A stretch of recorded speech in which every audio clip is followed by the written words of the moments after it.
بسم اللہ الرحمن الرحیم۔ السلام علیکم ورحمۃ اللہ وبرکاتہ۔ عزیز طلبہ و طالبات، میں پروفیسر محمد شبیر زمانی آن لائن لیکچرز کے ساتھ آپ کے روبرو ہوں۔ عزیز طلبہ و طالبات، ہم سال اول کے نصاب سے میر تقی میر کی پہلی غزل پڑھ رہے ہیں۔ ابھی تک ہم اس کے پہلے 3 اشعار پڑھ چکے ہیں۔ آج ہم چوتھا اور 5واں شعر پڑھیں گے۔ اس سے پہلے ہم نے میر تقی میر کے تعارف پر بھی بات کی، ان کے مختصر حالات زندگی بھی جانا کہ وہ اپنی زندگی میں کن مصائب کا شکار رہے، کس طرح غم دوراں اور غم جانا ان کی شاعری میں یکجا ہوا، کس طرح انہوں نے پہاڑ جیسی اس زندگی کو گزارا اور کس طرح عصری شعور ان کی شاعری کا حصہ بنا۔ پھر ہم نے پہلے جو 3 اشعار پڑھے ان میں یہ بھی جانا کہ کس طرح ان کے ہاں زندگی کا ایک تصور ہے، موت کا تصور ہے، کس طرح ان کی شاعری میں غم، رنج و ملال در آتا ہے۔ اب ہم چوتھے شعر کی طرف بڑھ رہے ہیں اور دیکھتے ہیں کہ اس میں انہوں نے کس موضوع کو چھیڑا ہے۔ تو چلتے ہیں براہ راست چوتھے شعر کی طرف۔ چوتھا شعر عزیز طلبہ و طالبات کچھ یوں ہے: لے سانس بھی آہستہ کہ نازک ہے بہت کام، لے سانس بھی آہستہ کہ نازک ہے بہت کام، آفاق کی اس کارگاہ شیشہ گری کا۔ عزیز طلبہ و طالبات، اس میں کچھ مشکل الفاظ ہیں، جیسے کہ کارگاہ شیشہ گری، کارگاہ کارخانے کو کہتے ہیں، صنعت کو کہتے ہیں، شیشہ گری شیشہ بنانا، یوں کارگاہ شیشہ گری سے مراد ہوا شیشہ بنانے کا کارخانہ۔ آفاق مراد ہے دنیا، تو یوں لے سانس بھی آہستہ کہ نازک ہے بہت کام، آفاق کی اس کارگاہ شیشہ گری کا۔ اس کا مفہوم ہمارے سامنے آتا ہے، یہ دنیا شیشہ بنانے والے ایک کارخانے جیسی ہے، لہٰذا انسان کو چاہیے کہ جب تک زندہ رہے نہایت احتیاط سے کام لے۔ اس طرح ہم دیکھیں تو ہمارے سامنے عزیز طلبہ و طالبات کچھ نکات نظر آتے ہیں، جیسے کہ اس میں میر کا تنبیہی انداز ہے، خبردار کر رہے ہیں۔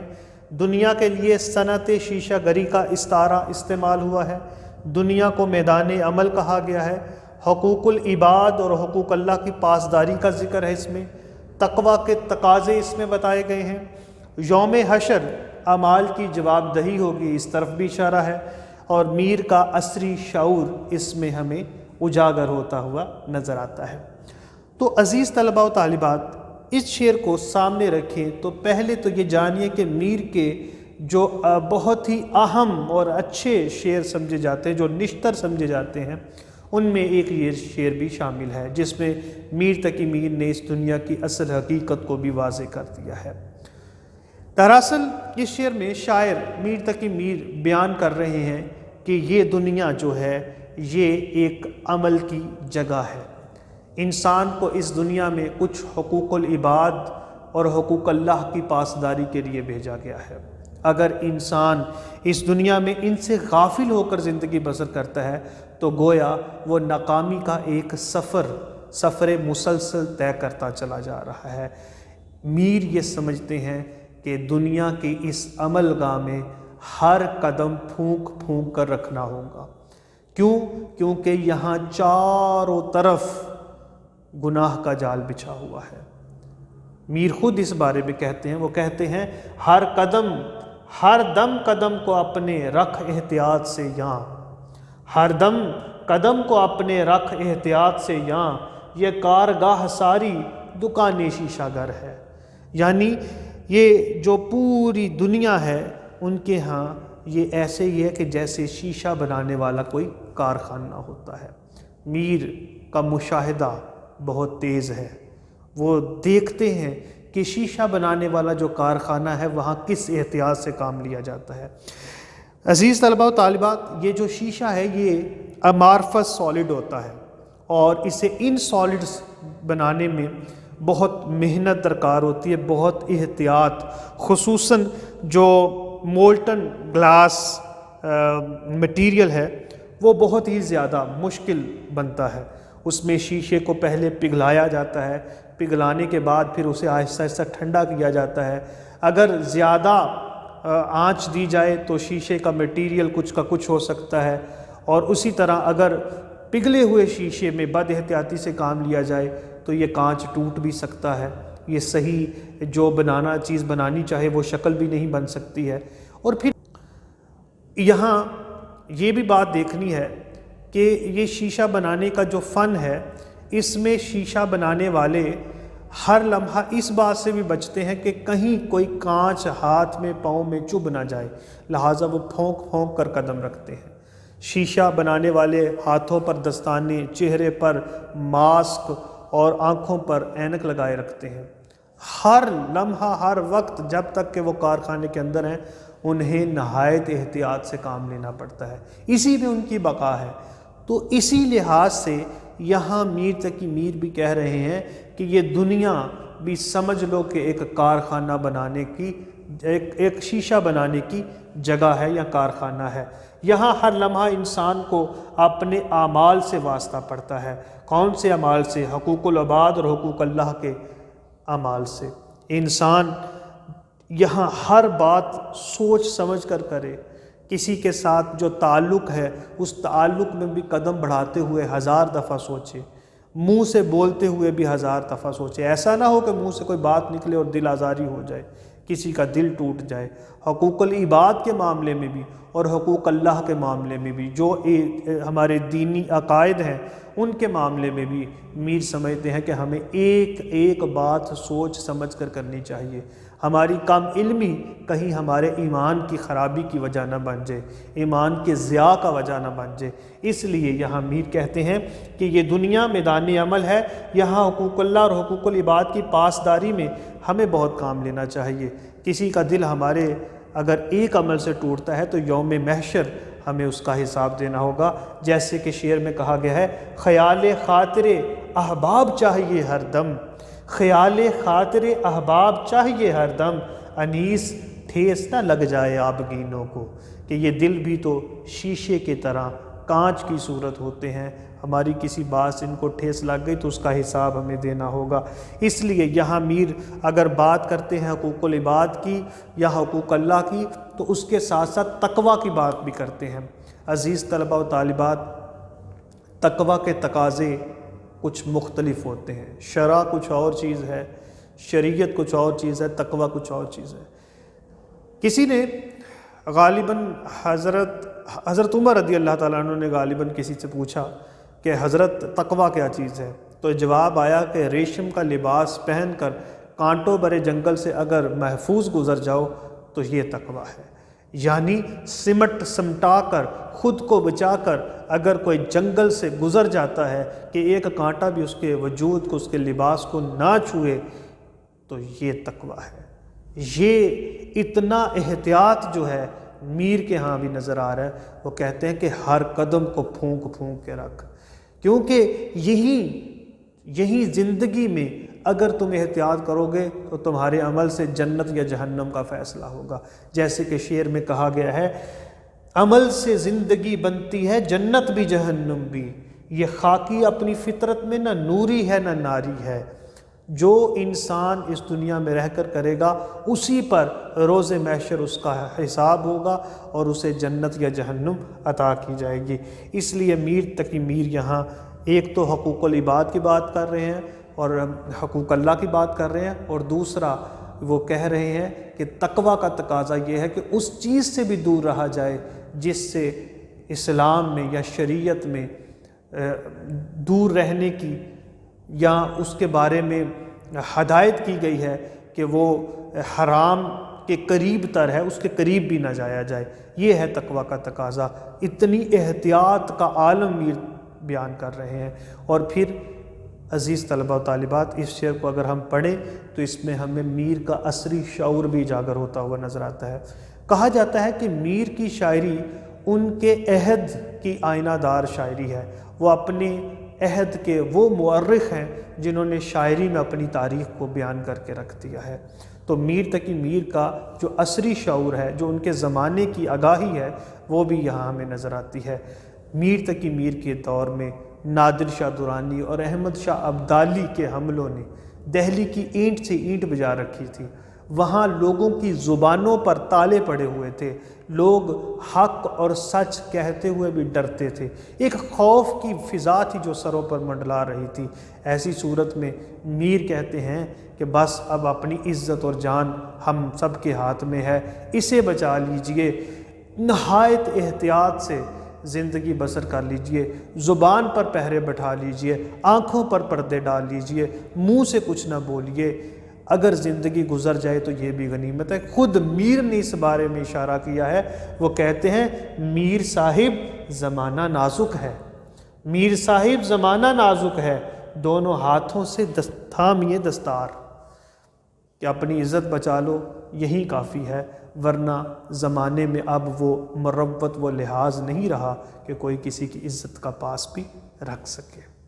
تو عزیز طلباء طالبات، یہ تھا ہمارا چوتھا شعر۔ اب ہم بڑھتے ہیں آخری اور پانچویں شعر کی طرف۔ پانچواں شعر ہے، ٹک میر جگر سوختہ کی جلد خبر لے، ٹک میر جگر سوختہ کی جلد خبر لے، کیا یار بھروسہ ہے چراغ سحری کا۔ ٹک، ٹک کا معنی ہے ذرا، جگر سوختہ جلے ہوئے دل والا، خبر لینا، خبر گیری کرنا، یار محبوب کے معنوں میں استعمال ہوا ہے، ویسے معنی دوست ہے، بھروسہ، یقین، اعتماد، چراغ سحری، صبح کے وقت جلنے والا چراغ جو صبح کے وقت پھر بجھا دیا جاتا ہے، چراغ سحری۔ مفہوم اس کا یہ ہے، اے میرے محبوب، آتش عشق میں جلے دل والے میر کی جلد از جلد خبر گیری کر لو، کیونکہ اس کی حالت اب سحری کے چراغ جیسی ہے، کیا پتہ کب بجھ جائے۔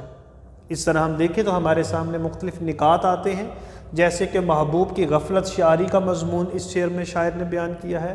اس شعر میں شاعر نے عاشق پر عالم جاں کنی طاری کا بتایا ہے، محبوب کو دیدار عطا کرنے کی التجا کی گئی ہے، زندگی کے لیے چراغ کا استعارہ، چراغ سحری زندگی کے خاتمے کا استعارہ بیان کیا گیا ہے، بڑھاپے کی طرف اشارہ ہے، اور میر بطور عاشق صادق اس میں نظر آتے ہیں۔ عزیز طلباء طالبات، عشق ایک ایسا جذبہ ہے جو عاشق کی زندگی کو کٹھن اور دشوار کر دیتا ہے۔ جب یہ انسان کے رگ و پے میں سما جاتا ہے تو دل ایک اضطرابی دل بن جاتا ہے، ایک بے چینی کی کیفیت اس پر صدا طاری ہو جاتی ہے۔ ایسی صورت میں محبوب جو اردو شاعری میں، کلاسیکی شاعری میں ہمیں محبوب دکھایا گیا ہے، جب بے رخی، بے مروتی سے پیش آتا ہے تو عاشق کی زندگی تو گویا وبال بن کر رہ جاتی ہے۔ اذیت، مصیبت، ملامت، بلائیں، تیرے عشق میں ہم نے کیا کیا نہ دیکھا، کوئی ایک غم نہیں ہوتا جو عاشق کو لاحق ہوتا ہے۔ ادھر محبوب کی بے رخی اور بے مروتی، ادھر رقیب کی سازشیں، دوسری طرف احباب کی بیداد رسی، زمانے کی ستم ظریفیاں، کتنے ہی وبال ایک عاشق کو لاحق ہوتے ہیں۔ تو ایسی صورت میں عاشق بیچارہ گھلتا گھلتا گھلتا آخر ایک دن اپنی زندگی کے اختتام کو پہنچ جاتا ہے۔ میر نے بھی اس شعر میں اسی لمحہ آخری کا ذکر کیا ہے، وہ اپنے محبوب سے مخاطب ہوتے ہوئے کہہ رہے ہیں کہ اے میرے محبوب، تمام عمر جو تم نے مجھے غم دیے، دکھ دیے، میں وہ سہتا رہا، یہ ایسے ہی تھا کہ جیسے غموں کی آنچ پر میرا دل جلتا رہا ہے، اور جلتے جلتے اس حالت کو پہنچ گیا ہے کہ اب یہاں کچھ بھی نہیں بچا ہے۔ وہ ہے نا شعر کہ جلا ہے جسم جہاں دل بھی جل گیا ہوگا، قریدتے ہو جو راکھ اب جستجو کیا ہے۔ تو شاعر کہتا ہے کہ اب تو دل کی جگہ لگتا ہے کوئی کوئلہ ہے جو چل بھن کر کوئلہ رہ گیا ہے، اب وہ دل نہیں ہے۔ ہاں یہ ہے کہ تمہاری اس محبت میں آخر کار اپنے انجام کو پہنچنے والا ہوں، لیکن ابھی بھی میری آنکھوں میں تیرے دیدار کی حسرت ہے۔ اے میرے محبوب اس لمحہ آخری پر تو مجھے نہ تڑپاؤ کہ جب کوئی دنیا سے رخصت ہوتا ہے تو دنیا داروں کا یہ دستور ہے کہ اسے ایک نظر دیکھنے کے لیے آ جاتے ہیں، اس کی میت کو کاندھا دینے کے لیے آ جاتے ہیں۔ تو تمام عمر تم نے جو میرے ساتھ کیا سو کیا، اس عاشق صادق پر ایک نظر اس عالم جاں کنی پر تو ڈال دو، ایک دفعہ آ کر اپنا دیدار کروا جاؤ کہ زندگی جیسی انمول دولت مجھے دوبارہ ملنے والی تو نہیں ہے۔ جیسا کہ شاعر نے کہا ہے کہ آ بھی جاؤ کہ وقت نازک ہے، آ بھی جاؤ کہ وقت نازک ہے، زندگی لوٹ کر نہیں آتی۔ شاعر اپنے محبوب کو احساس دلا رہا ہے کہ میرے لیے نہیں، یہ رسم دنیا نبھانے کے لیے ہی آ جاؤ، میرے مرنے کے بعد آؤ گے، زمانے کو کیا منہ دکھاؤ گے۔ گویا کہ شاعر یہاں اپنے محبوب کو احساس دلا رہا ہے کہ ایک نظر اگر آ کر مجھے دیکھ لو، میری یہ گھڑی بھی آسان ہو جائے، تیرا بھی زمانے کے سامنے بھرم رہ جائے گا۔ اس لیے اے میرے محبوب جسے تم جیتا سمجھ رہے ہو وہ تو اب چراغ سحری ہے۔ یہاں شاعر نے اپنے لیے چراغ سحری کا استعارہ استعمال کیا ہے۔ چراغ سحری عزیز طلبہ و طالبات وہ چراغ ہے، وہ دیا ہے جو تمام رات جلتا ہے اور آخر کار جب صبح طلوع ہونے والی ہوتی ہے تو اسے پھونک مار کر بجھا دیا جاتا ہے۔ چراغ سحری کی زندگی ختم ہوتی ہوئی زندگی ہوتی ہے، چند لمحوں کی ہوتی ہے، ادھر صبح کا اجالا پھیلا، ادھر کسی نے اس کو پھونک ماری اور بجھا دیا۔ تو شاعر یہاں کہہ رہا ہے کہ اب میری زندگی جو ہے وہ چراغ سحری کی طرح ہے، لگتا ہے کہ جیسے میں بھی بجھنے کو ہوں۔ اس لیے اے میرے محبوب کچھ تو میرا خیال کر، کچھ تو مجھے آ کے دیکھ کہ میرا یہ زندگی کا آخری لمحہ ہی تمہارے دیدار میں آسان ہو جائے۔ عزیز طلبہ و طالبات، یہاں شاعر نے اپنے بڑھاپے کی طرف بھی اشارہ کیا ہے۔ جب انسان بوڑھا ہوتا چلا جاتا ہے تو انسان کی ایک ایک قوت سلب ہوتی جاتی ہے۔ وہ داغ دہلوی نے بھی کہا تھا نا کہ ہوش و حواس تاب و تواں داغ جا چکے، اب ہم بھی جانے والے ہیں سامان تو گیا۔ اور غالب نے کہا تھا مزمل ہو گئے قوہ غالب، اب وہ عناصر میں اعتدال کہاں۔ تو بڑھاپا جب انسان پر آ جاتا ہے اور پھر ہر لمحہ اسے یوں ہی معلوم ہوتا ہے کہ جیسے یہ چراغ سحری اب بجھا کہ اب بجھا۔ انسان کو روز بیماریوں سے سامنا پڑتا ہے، روز اسے آخری دن معلوم ہوتا ہے۔ تو شاعر بھی عشق کا بھرپور زمانہ گزار چکا ہے، عشق نے اس کی قوتیں سلب کر لی ہیں، اب وہ اپنی زندگی کی آخری ایام گزار رہا ہے، لیکن آنکھوں میں ابھی بھی محبوب کی طرف ہے، اس کے دیکھ لینے کی چاہت ہے۔ اس لیے وہ یہ کہہ رہا ہے کہ اے میرے محبوب بطور عاشق صادق میں نے ہر غم بھگت لیا، سہ لیا، اب تو وقت آخری ہے، اب تو آ کر اپنا دیدار کروا جاؤ، اب تو دیکھو کہ میری آنکھوں میں تمہارے لیے کتنا انتظار ہے۔ وہ جو کہا گیا ہے یہ جو دو آنکھیں مند گئی میری، اس پہ واہ ہوتی ایک بار ہے کاش، کاش کہ ایک بار تم میری آنکھوں کو کھلا دیکھتے کہ کس طرح تمہارے دیدار میں یہ تڑپتی رہی ہیں، کس طرح ان آنکھوں میں تمہارے دیدار کی حسرت رہ گئی ہے۔ لیکن اے میرے محبوب یہ کاش کی حسرت میرے دل میں ہی رہ گئی، تم نے آ کر میری خبر نہ لی۔ تو گویا اس شعر میں عزیز طلبہ و طالبات کلاسیکی شاعری کے محبوب کا جو نقشہ ہے، جو تصور ہے، وہ بھی بھرپور بیان کیا گیا ہے، اور اسی کے ساتھ ساتھ ایک عاشق صادق کے عشق کو نبھانے کا جو فلسفہ ہے وہ بھی بھرپور شد و مد سے بیان کیا گیا ہے۔ تو امید ہے عزیز طلبہ و طالبات کہ آپ کو یہ غزل سمجھ آئی ہوگی۔ انشاءاللہ اگلے لیکچر میں ایک نئے موضوع کے ساتھ حاضر ہوں گے، تب تک کے لیے اللہ حافظ۔